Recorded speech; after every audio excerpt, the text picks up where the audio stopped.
All right, what's happening, guys? This is Jason from Cryptosomniac. I'm here with Llya from Changelly. We are at the Litecoin Summit in South San Francisco right now, and we just ran into one another and wanted to get him on for a quick interview.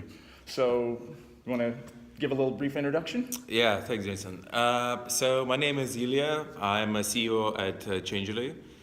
We are instant crypto exchange. We run in non-custodial mode.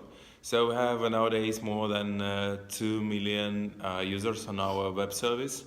On top of that, we have B2B partners like Exodus, Jax, Coinami, BRD wallets, and also we have a lot of partners with the affiliates like CoinMarketCap with a lot of famous bloggers. So yeah, we're feel also quite good. Very cool. So I know you guys are effectively an instantaneous exchange.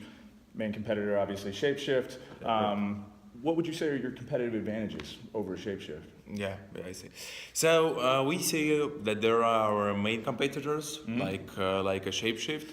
So I suppose that probably we have kind of some advantages in the user experience, in customer success rate, in our support, because we nowadays have a 24/7 online chat on our web service. Nice. And we answer all the emails in approximately 3 to 4 minutes. So yeah, we are making based on that. On top of that, we have much more higher limits for transactions. We have more assets. Higher liquidity? Also liquidity, yes, and assets integrated into our platform. Nice. Right. Okay. So speaking of that, I know the Monero community is a little sour about a few things in Changelly. I found this out when I was just looking through. I installed the Monero GUI wallet on my the other day and was just looking through it and they're like, look out for this. So do you want to speak to that a little bit? Because that's just something we're big Monero fans. No problem. Yeah. Actually, I can say that I'm a big kind of Monero fan, but I've used Monero. Yeah, that's a good question, and also thanks for asking, because it's kind of big news nowadays. So first off, we kind of we reach out the Monero community and we keep touch with their representatives. So we talk on that. We see that there is a kind of once in a half a year kind of reacting of users and of community, of some media on that theme. We announced that we have a KYC for Monero customers for some sizes. When it's bigger, we ask customers to be ready to provide some information on and proof of funds and on their identity. Yeah, that's right. So I can see Monero people having a problem with it for that reason. Yeah, exactly. But yeah, we always kind of announce before the transaction is started on that KYC procedure might make kind of for this transaction, right? We kind of. We don't want, to turn off Monero. We don't want to kind of limit kind of this transaction, but we also have to be compliant, and we also have an intention to stop fraud. Good. And yeah, so it's not the problem with Monero itself. So it's problem with some customers trying to get from some traceable currencies like Bitcoin and Ether to untraceable like Monero. And in this case, we try to make our best to analyze from what source the funds are coming and what's the purpose for these customers to make a transactions. And in case there are large transactions, we also have to identify customer and ask for KYC. I mean, that makes sense. It's the law. You got to be compliant. Speaking of which, where's the exchange based? Where are you guys based out of? Yeah, so we are now based in Malta. Nice. Yeah, so we're incorporated. It's helpful. Yeah. It's a good place, and the approach in which authorities and in which some kind of They seem like very crypto friendly. Yeah, exactly. Binance moved there, a number of projects. Yeah. So they're very, very kind of business friendly, very crypto friendly, and we see that authorities are making their best to bring startups and some major companies inside Malta. And we would also attend Malta Delta Summit. So if That's next month, right? yeah, Yep. exactly. Yeah. So if somebody would love to hang out and speak on some regulations and KYC, we would be there also. So, you guys talk to me a little bit about the KYC process, because as far as I can tell, it's just really like an email address, effectively, right? Are you guys having to go through full, proof of, ID, et cetera, et cetera? Is that just when you hit to a certain transaction size, or? Yeah, so there is some transaction side. Beside that, we make kind of scoring for transactions. So we see it's a kind of red flag, yellow flag, on a green flag on that. Yeah, and in case we kind of receive a red flag, we have to proceed with the some identity for the customer and the proof of funds. Yeah, that's right. Okay. Yeah, but yeah, to be honest, we kind of see that approximately 99.5% of the transaction goes absolutely smoothly without the KYC. But for some reasons, for some transactions, we have to provide a KYC procedure. But to be honest, we have just a few customers who are not ready to be compliant with the KYC and provide their information, and it's so a pity for us that they use some social media and some proven media for kind of make a pressure on us to to get rid of KYC, and that's a bad thing, I suppose. And also these KYC procedures make us succeeded in stopping some funds going from the hacked accounts, from hacked wallets, from hacked exchanges. Nice. And you can just open some news and find out about the recent hacks, and be sure that some of these funds were going on exchanges like us. Well, I know, for instance, back, it was probably 4 or 5 months ago by now, but Binance had that API problem, and similar sort of thing, that they ended up effectively, somebody got in, they weren't able to withdraw the funds off of the exchange because Binance caught the fraudulent activity. So you guys have similar sort of processes in place? Is that effectively, that would be the only time you would ever stop somebody from withdrawing the funds, is if you saw there was some potentially fishy activity?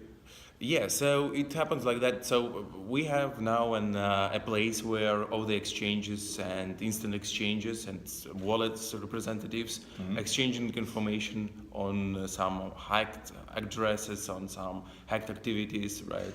And in case we receive some information that stolen funds might go to this address or that address, so we are ready to freeze these funds and send them back to the customer, to its owners. Nice. I think that's great. So speaking of KYC, what do you think are big barriers to adoption right now with getting more people interested in cryptocurrency? Do you think it is more regulation, firmer KYC laws, et cetera, or do you think it should go the opposite way? That obviously you're historically a limited KYC exchange for the instantaneous shift. So which way do you think? Do you tend to lean a little bit more towards the crypto anarchy mentality, or do you think that going the route of making it, going through the regulation and making it feel safer is a better avenue for mass adoption? Yeah, I see. Good question. So I suppose that crypto community and as well as our service, so it would go to I can say it's kind of opposite directions, but it's to different directions. So first off, there would be services fully compliant, compliant with the authorities, with the regulations, with all the KYC, AML procedures, and so on and so forth. So we suppose that probably we would also have to compliant with these regulations, and we would be fully compliant. That's for sure, right? On top of that, there would be some decentralized direction, not compliant. Yeah. So there would be some decentralized exchanges, decentralized swaps, And we're also thinking about moving to this direction. So I was gonna. That was my next yeah, question. sorry. You guys Sorry to be plan to ahead of launch that. a DEX? Okay. No, that's great. Yeah, actually, yeah, we are thinking of quite expanding our range of products, and we're also thinking of some DEX sub-products inside our. Maybe it would be inside our brand. Maybe it would be some kind of different brands. But yeah, we also think of decentralization, and I suppose that. Each customer, depending on their aims, should decide whether to go to this direction and to be fully, compliant with the regulations, or they want to go to the decentralized and manage their funds on their own. Yeah. Well, the one thing I've noticed, I've traded on a couple of different, like IDEX and DDEX a little bit. The one thing I've noticed is just very low liquidity. There's not enough volume, and you deal with a lot of slippage on your orders. So, Exactly. It's great to say, nobody's sticking their nose in my trade business, but also hard to watch part of your order get eaten up with slippage. Exactly. So the liquidity problem is the main problem of the DEX swaps. We are now doing our best to make kind of swaps very smooth, make them seamless, right? That's our main aim. So that's our main SLAs nowadays, right? But I suppose that in some period of time, maybe a year, maybe 2 years, I suppose that swaps would be quite common. Yeah. See, it looks like we've got some people asking questions here. Millennium, hello. Just saying low liquidity, low crypto IQ. I think speaking to why DDEXs or why distributed exchanges are troublesome. But if you guys have any questions, I mean, we've got the man here. We're live. If you guys have any questions this is the CEO of Changelly. So if any of you guys watching have questions, feel free to post them in the chat. This is why we like to bring people on live, let people interact with the community. Tends to humanize you a little bit more. It's really easy to say, scam, and when you don't know the people behind the project. Exactly. I like doing the interviews just because it humanizes the project a little bit. So. Right.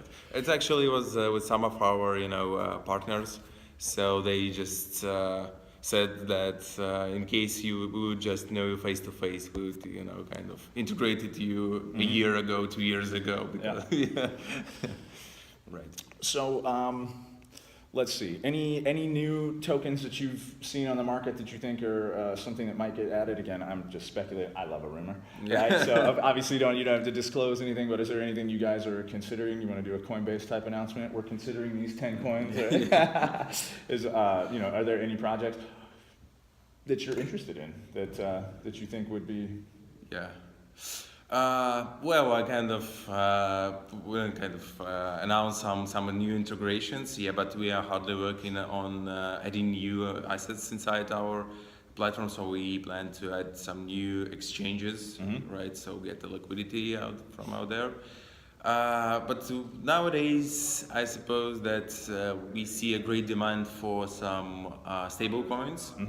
And we have integrated some of them, and I suppose that in kind of some time frame we would move to that direction because we see great demand for them. I was going to say that. So that actually gives me another question. So, Sorry. No, it's great. No, it's great. This is awesome. So with stablecoins, like say for instance, Gemini just launched their Gemini dollar. Obviously the Winklevoss twins are dedicated to crypto, so I would, and they're in America, so they're going to have to deal with the compliance laws. I would feel fairly comfortable with that. What are your thoughts on the fact that Tether? Tether just refuses to let an auditor in to verify that they do have $1 for every Tether that they're printed. What do you think about that? So I kind of don't like to feed the rumors on that. Right. Of course, So we just talked with the Gemini guys, and I will let us see if we can make some movements to each other on that integration direction, right, with them. On Tether, it's hard for me to say kind of are there compliant or are there any kind of base for their liquidity, right? But we see a great demand for the Tether on our platform, and I suppose that actually our customers they kind of are sure that the Tether is quite stable, and they are not afraid of buying and selling Tether. So I know plenty of the people in our community are like, yeah, I don't trust it, but I use it anyway. Yeah, Like, yeah, I don't use it anyway because what are the exactly, options? exactly. Right? Gotta protect your gains. So, what I see truly is that this movement and the appearance of a lot of stable coins like DAI, like Gemini stablecoin, right? This is all like a response that there is a demand for a fully compliant and some kind of stable coin with some proofs of their kind of support with the fiat liquidity or with the crypto liquidity. So speaking of that, like, do you think with how do I say this question is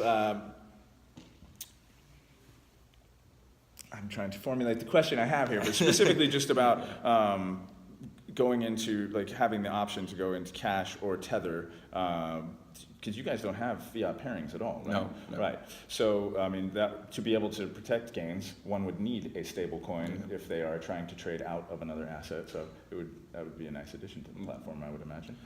Yeah, I suppose so. So we now integrated Tether. You can find Tether and DAI on our platform, right?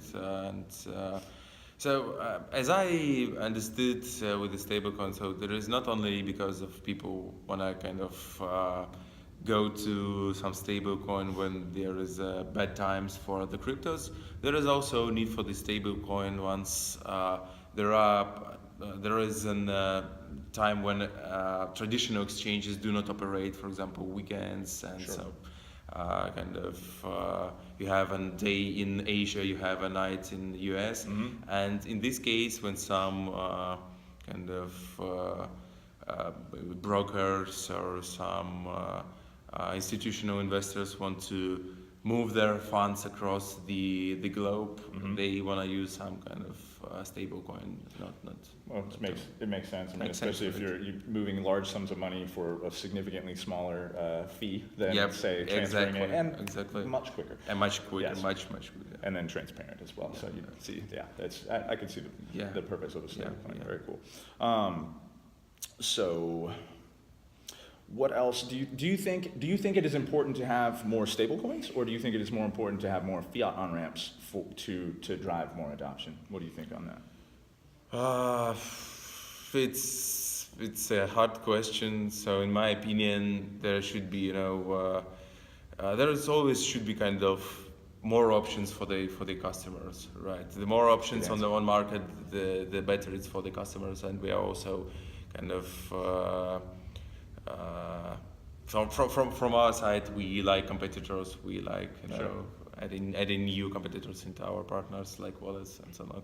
So yeah, let us kind of community to decide what's better. So then, speaking of that, more options on the market. I mean, there's like 1,950 different currencies. Do you think it is? I mean, obviously anybody can build a coin, launch it, depending on their project or at least a token.